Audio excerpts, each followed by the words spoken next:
बहुत समय पहले की बात है। काशीपुर नाम का एक बहुत छोटा सा गांव था। वहां के लोग बहुत ही हंसी खुशी एक दूसरे के साथ मिलजुल कर रहते थे। इस गांव में हरिया नाम का एक व्यक्ति रहता था।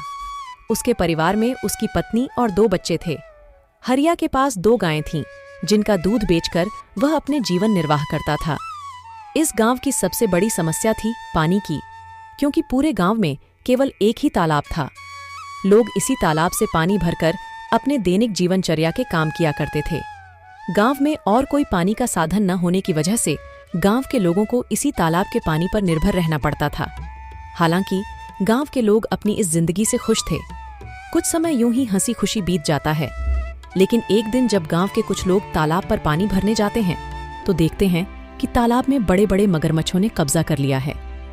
अब लोग तालाब से पानी भरना छोड़ देते हैं, क्योंकि मगरमच्छ उन्हें मार सकते थे। थोड़े दिन बाद कुछ लोगों ने हिम्मत करके उस तालाब से पानी लाने की कोशिश की, मगर तालाब के मगरमच्छ उन्हें भी मारकर खा गए। इस घटना से पूरे गांव में भय और हड़कंप मच गया। अरे देखो भाई लोग, तालाब के इन बड़े बड़े मगरमच्छों ने हमारे गांव के 2 लोगों को मार दिया। अगर ऐसा ही चलता रहा तो धीरे धीरे ये पूरा गांव खत्म हो जाए। हाँ भाई रामू, अगर हम इन मगरमच्छ के निवाले नहीं भी बने तो भी बूंद बूंद पानी को तरस तरस कर मर जाएंगे। हाँ भाई लोग, ये तो बहुत बड़ी समस्या हो गई है। अगर हम तालाब के पास भी जाएंगे तो ये मगरमच्छ हमें मार डालेंगे। लेकिन बिना पानी के हमारा गुजारा कैसे होगा? हमें कुछ करना पड़ेगा। तुम सही कह रहे हो चंदन, हमें तुरंत पंचायत बुलानी चाहिए और सरपंच जी को बताना चाहिए। हाँ चलो सरपंच जी के पास चलते हैं, अब वही कुछ कर सकते हैं। गांव के लोग मिलकर पंचायत में सरपंच जी के पास जाते हैं और अपनी समस्या बताते हैं। हाँ सरपंच जी, मगरमच्छ बहुत खतरनाक होते हैं। अगर हम तालाब के पास गए तो हमारी जान को खतरा हो सकता है। हाँ सरपंच जी, हरिया सही कह रहा है। हमने देखा कि कुछ लोग पानी भरने गए थे और मगरमच्छों ने उन पर हमला कर दिया। हाँ भाइयों, यह समस्या सच में गंभीर है, लेकिन हमें इसका कोई समाधान निकालना होगा। एक व्यक्ति है जो हमें इस समस्या से निकलने के लिए कोई बेहतर सुझाव दे सकता है। वह है मुखिया हरिलाल। हमें इस बारे में हरिलाल से बात करनी चाहिए। वह गांव के सबसे अक्लमंद इंसान हैं। वह इस समस्या का कोई ना कोई हल निकाल ही लेंगे। राजू और बिरजू, तुम दोनों मुखिया के घर जाओ और उनसे कहो कि सरपंच जी ने उन्हें तुरंत याद किया है। दोनों सेवक मुखिया के घर जाते हैं और मुखिया को ले आते हैं। सरपंच जी, कहिए, आपने हमें कैसे याद किया? हरिलाल, हमारे गांव के तालाब पर मगरमच्छों ने कब्जा कर लिया है और लोगों को पानी के लिए बहुत समस्या हो रही है। अब तुम उनकी समस्या का कोई समाधान निकालो। मुझे तो कुछ समझ ही नहीं आ रहा, आखिर उन मगरमच्छों से कैसे छुटकारा पाया जाए। मुखिया गहरी सोच में पड़ जाता है और फिर उसको एक उपाय सोचता है और वह सरपंच जी से कहता है। सरपंच जी, मगरमच्छों से लड़ना आसान नहीं है। हमें एक दूसरा तालाब बनाना होगा। ये काम आसान नहीं होगा, लेकिन अगर हम सब मिलकर मेहनत करेंगे तो नया तालाब जल्दी ही बन जाएगा। मुखिया जी, आप बिल्कुल सही कह रहे हैं। हम सब मिलकर मेहनत करेंगे और नया तालाब बनाएंगे। हाँ, हमें मिलकर काम करना होगा। इस समस्या का यही समाधान है। चलो फिर कल से ही हम नया तालाब खोदने का काम शुरू करते हैं। सभी गांव वाले मिलकर काम करेंगे और पानी की समस्या से जल्द ही निजात पाएंगे। गांव वाले मुखिया जी के सुझाव से सहमत होते हैं और अगले दिन से ही तालाब खोदने का काम शुरू कर देते हैं। कुछ ही दिनों की मेहनत और मशक्कत के बाद आखिरकार गांव के लोगों ने मिलकर एक बहुत ही गहरा तालाब खोद लिया। बस फिर क्या था, वर्षा ऋतु का मौसम भी आ गया और गांव में जोरदार बारिश शुरू हो गई। बारिश से वह तालाब लबालब पानी से भर गया, जिसे देख गांव के लोग बहुत खुश हुए।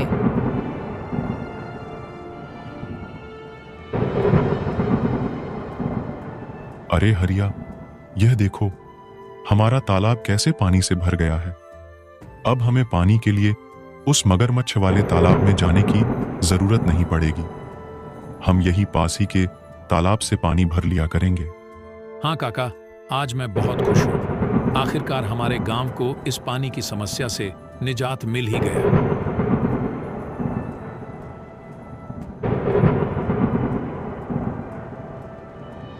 ऐसे ही कुछ दिन हंसी खुशी बीत जाते हैं। गांव के लोग तालाब के होने से बहुत खुश थे। लेकिन एक दिन गांव के लोगों की खुशी को जैसे किसी की नजर ही लग गई।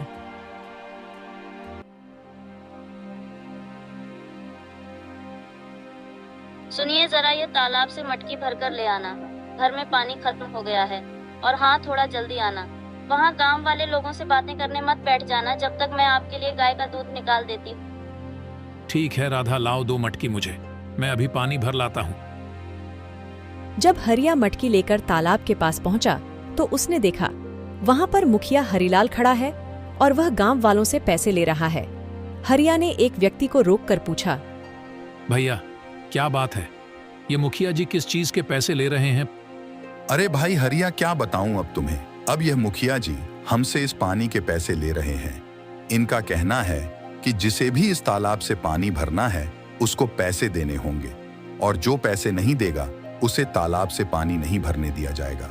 भगवान जाने अब इस गांव में क्या कहर आने वाला है। हरिया पानी भरने के लिए तालाब के पास खड़ा हो जाता है। जैसे ही वह तालाब से पानी भरने जाता है, मुखिया उसे रोकते हुए कहता है, हरिया, तुम क्या कर रहे हो? तुम्हें पता नहीं है कि यहाँ से पानी भरने के लिए पैसे देने होंगे?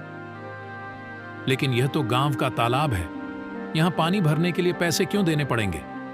यह नियम अब बदल गया है। यहाँ से पानी भरने के लिए हर किसी को पैसे देने होंगे। ये तो सरासर अन्याय है।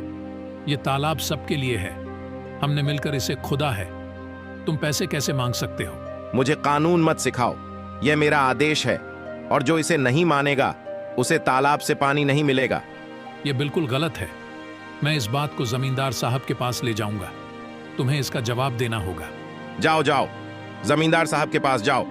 लेकिन तुमने इस बारे में जमींदार के सामने अपना मुंह भी खोला तो तुम्हें और तुम्हारे परिवार को इसके गंभीर परिणाम भुगतने पड़ सकते हैं। मेरी शिकायत करने से पहले एक बार अपने परिवार के बारे में भी सोच लेना। हरिलाल से पंगा लेना तुम्हारे परिवार पर भारी पड़ सकता है। ठीक है, मैं पैसे दे दूंगा, लेकिन याद रखना यह अन्याय ज्यादा दिनों तक नहीं चलेगा। हरिया मजबूरी में पैसे देकर पानी भरता है और वहां से चला जाता है। राधा, जो हम सब गांव वालों ने मिलकर तालाब खोदा था, मुखिया जी ने अब उस पानी भरने पर रोक लगा दी है। मुखिया ने कहा है कि अगर पानी चाहिए तो तुम्हें इस पानी की कीमत चुकानी होगी। ये मुखिया अपने आप को समझता क्या है? देख लेना, एक दिन इसके पापों का अंत जरूर होगा। हम गरीबों की इसे एक दिन हाय जरूर लगेगी। इतनी गर्मी में गरीबों से पानी के पैसे लेता है। देख लेना, एक दिन ये मुखिया बूंद बूंद पानी को तरसेगा। नहीं राधा, ऐसा मत कहो। कोई हमारे साथ बुरा करता है, इसका मतलब ये तो नहीं कि हम भी उसके साथ बुरा ही करें। ऊपर वाला सब देख रहा है, सबको सबकी कर्मों की सजा जरूर मिलती है। मुखिया को भी उसकी किए की सजा एक न एक दिन जरूर मिलेगी। एक दिन गांव में एक नया व्यक्ति आता है और तालाब के पास पानी पीने की कोशिश करता है। ये तालाब तो काफी बड़ा है, यहाँ से पानी पी लेता हूँ, प्यास बहुत लगी है। ऐ, तुम कौन हो? नमस्ते, मैं एक यात्री हूँ और बहुत प्यासा हूँ। बस थोड़ा पानी पीने के लिए रुका हूँ। यहाँ पानी पीने के लिए रुक गए? यहाँ पानी पीने के लिए पैसे देने होंगे। पैसे? लेकिन पानी पर तो सभी का हक है। ये तो सरकारी तालाब है, पानी के लिए पैसे क्यों देने पड़ेंगे? ये सरकारी तालाब नहीं, ये हमारा तालाब है।